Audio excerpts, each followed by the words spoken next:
Bendito sea el Señor. Como siempre, con profundo gozo, estudio y medito en la palabra de Dios para transmitirles el mensaje que les lleve a la vida eterna, el mensaje que les dé la eterna salvación, porque también hay mucha gente que cree que con solo hacer una simple oración de entrega al Señor, pero que a veces la oración es de la boca para afuera, y que con eso ya es todo suficiente, que después pueden hacer lo que deseen, como siempre al mando de sus propias vidas. Pero el Señor nos dice que el que pierda su vida por mí, ese la hallará. Y el que quiera salvar su vida, ese la perderá. Es decir, el que pierda su vida por mí, ese la hallará. Y el que halle su vida, ese la perderá. ¿Qué quiso decir con eso? Que en realidad en este mundo estamos pasajeramente, circunstancialmente. Todo pronto pasa, la gente tanto trabaja y hace riquezas y edifica casas y edifica palacios y cosas, pero pronto lo abandonan todo, nada les aprovecha. Lo único que aprovecha es los que tienen la vida eterna. Para eso Dios, el creador del universo, el que nos creó a nosotros, el que ideó crearnos, porque Él dijo, hagamos al hombre a nuestra imagen, conforme a nuestra semejanza. Quiere decir que el que planeó hacer esto es el Padre, y Él originó un destino eterno para nosotros. Nos dice que no socorrió a los ángeles que pecaron, sino a la descendencia de Abraham. Originalmente Dios había creado, anterior de crear al hombre, había creado a los ángeles. Y los ángeles, una tercera parte, se perdió siguiendo a Satanás. Satanás, que estaba en el lugar alto de Dios, entre las piedras preciosas, dijo, subiré al Altísimo y seré como Dios. Él cayó del cielo porque Dios, el Señor Jesucristo, dijo, yo veía a Satanás caer del cielo como un rayo. Satanás fue echado del cielo y cayó sobre la tierra y destruyó la tierra, pero también destruyó la tercera parte de los ángeles, a millones de ángeles. Y dice que Dios no socorrió a esos ángeles que cayeron, sino que socorrió a la descendencia de Abraham, porque Dios había prometido a Abraham, en tu simiente serán benditas todas las familias de la tierra. Y le había prometido que le daría un hijo de su esposa Sara, pero Sara era estéril y ya tenía casi 100 años, y Abraham también tenía casi 100 años. Quiere decir que con la fuerza de la carne humanamente no podrían jamás tener un hijo. Sin embargo, Dios les dio un hijo que era por la gracia, por el poder de Dios. Isaac, risa, porque Sara se rió cuando el ángel le dijo que iba a tener un hijo para el año que viene. Ella dijo, a mi edad y con tan vieja no puedo tener un hijo, y se rió. Por eso le puso risa, pero también porque todos los que escucharan que ella había tenido un hijo se reirían con ella. Isaac quiere decir risa.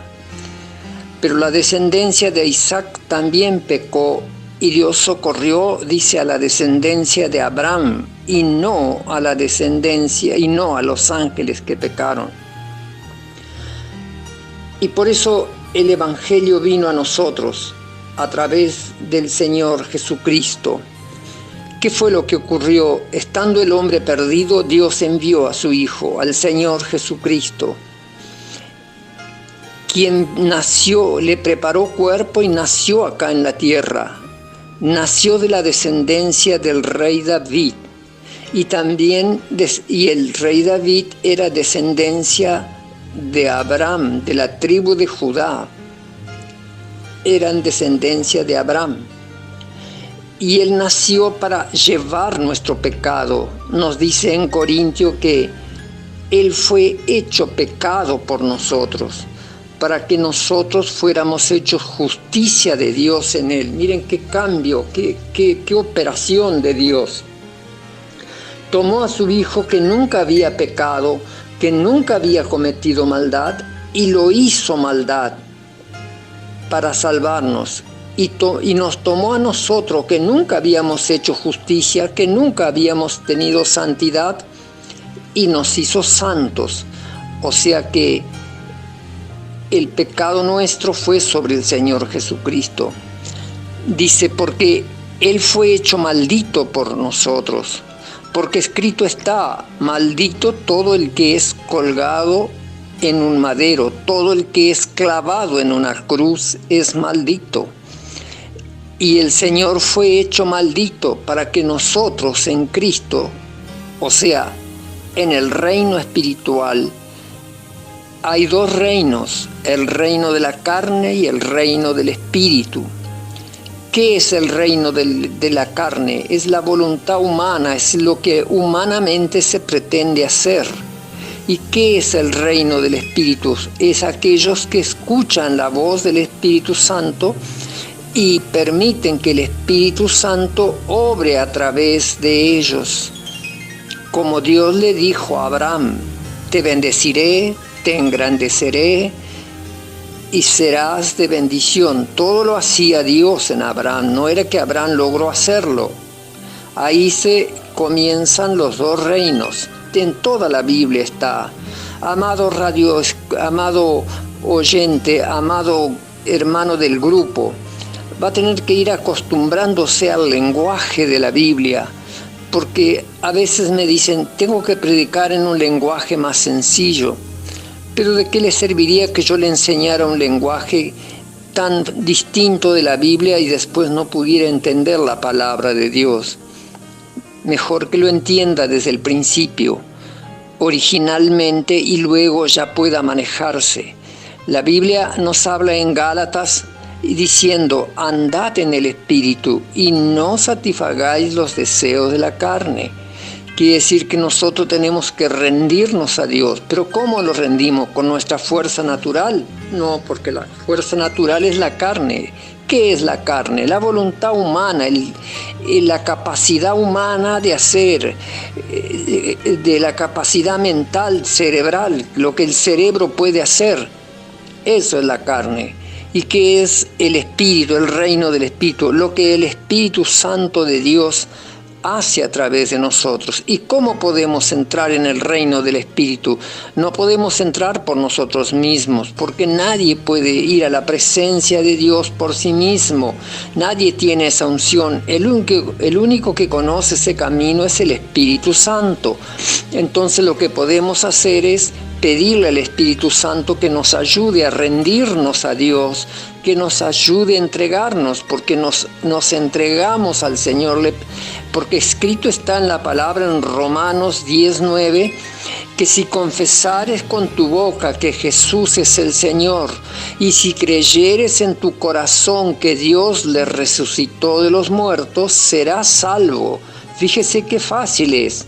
Si confesares con tu boca que Jesús es el Señor, y si creyeres en tu corazón que Dios Padre le resucitó de los muertos, serás salvo. Qué sencillo, pero porque Dios hizo todas las cosas muy fácil para nosotros, para que pudiéramos entrar en el reino del Espíritu. Le pedimos que nos ayude a rendirnos, que nos ayude a entregarnos a Él, y entonces esperamos en Él. ¿Qué es esperar? Dice, estad quietos. No estar siempre quieto. Quedaos quieto en ese momento que estás esperando. Y entonces el Espíritu Santo nos vivifica, como dice en Isaías 40:31, que Él nos vivifica, que Él fortalece nuestro hombre interior. Y en el Salmo 80, 18 dice: vivifícame y te invocaré. Cuando Él nos da vida, nos da fortaleza interior, entonces lo invocamos a Él. Toda oración tiene que proceder del Espíritu, no puede proceder del cerebro. Toda oración que procede del cerebro es abominación, pecado delante de Dios, porque dice que la carne es enemiga de Dios y que la carne lucha contra el Espíritu y el Espíritu contra la carne, y que la carne no puede agradar a Dios. Por lo tanto, nunca le podemos agradar, ni Él tampoco va a escuchar una oración que procede del cerebro. ¿Y de dónde procede la oración? Del Espíritu Santo. Debemos estar en la presencia del Espíritu Santo para que de Él proceda todo nuestro clamor, nuestra oración. Y cuando le hacemos peticiones, le haremos las peticiones, porque así está escrito: presentad vuestras peticiones delante del Señor, y luego esperamos en silencio para que Él vivifique, nos dé vida en esto. Dice: si vivís por el Espíritu, andad en el Espíritu, nos dice en Gálatas. También en la carta del apóstol Pablo, la epístola a los Gálatas 5. Si vivimos por el Espíritu, andemos por el Espíritu. Deudores somos al Espíritu, no a la carne, porque ¿quién es que nos dio vida? El Espíritu. Entonces somos deudores al Espíritu para andar por el Espíritu. Y nos dicen Romanos 8 que si todos los que son guiados por el Espíritu de Dios, o sea, el Espíritu Santo, estos son los hijos de Dios. Quiere decir que tenemos que buscar esa guía. ¿Cómo? Pidiéndole al Espíritu Santo que nos haga sensible a su voz, a su dirección, y Él va a empezar vamos a empezar a sentir su presencia, su dirección, su guía. Esto es la revelación de la palabra, esto es lo que habla la palabra de Dios, para que andemos en el Espíritu y no en la carne. Mucha gente cree que con aceptar y actuar desde su propia voluntad va a tener éxito, pero no es ningún éxito. Ustedes, si creen, van a terminar en el reino de Dios, en la gloria de Dios. Dios los bendiga, los amo mucho, que la gracia de Dios sea con ustedes. Ore conmigo ahora en este momento, diga Halagarabay, diga: Señor Jesús, creo en ti. Diga: bendito Espíritu Santo, ayúdame a entregarme al Señor Jesucristo. Y ayúdame a rendirme a Él. Señor Jesús, creo en ti, que tú eres mi Señor, que tú eres el Señor, y que Dios Padre te resucitó de los muertos. Creo que el Padre te resucitó de los muertos, porque en tu palabra dice que si confesares con tu boca que Jesús es el Señor y creyeres en tu corazón que Dios le resucitó de los muertos, serás salvo. Por lo tanto, soy salvo, recibo la salvación, recibo la vida eterna. Gracias, Señor, bendito seas tú. Gracias, Señor. Y ahora voy a orar por sus necesidades. Padre, toca a cada uno. Bendito Espíritu Santo, tócales. Yo reprendo toda carga, toda opresión, todo cansancio, todo desánimo sobre sus vidas. Guíales. Reprendo toda ceguera espiritual, toda atadura espiritual. En el nombre de Jesús. En el nombre de Jesús reciban liberación. Bendíceles, prospérales económicamente y espiritualmente, fortalécelos, guarda a cada familia, a cada niño, a cada madre, a cada anciano, a cada anciana, a cada padre, guárdales en toda situación. Te ruego por ellos, los bendigo y los entrego en tus manos, en el nombre precioso de Cristo. Amén y amén. Que Dios los bendiga, los amo mucho, que Dios los colme de bendición. Amén.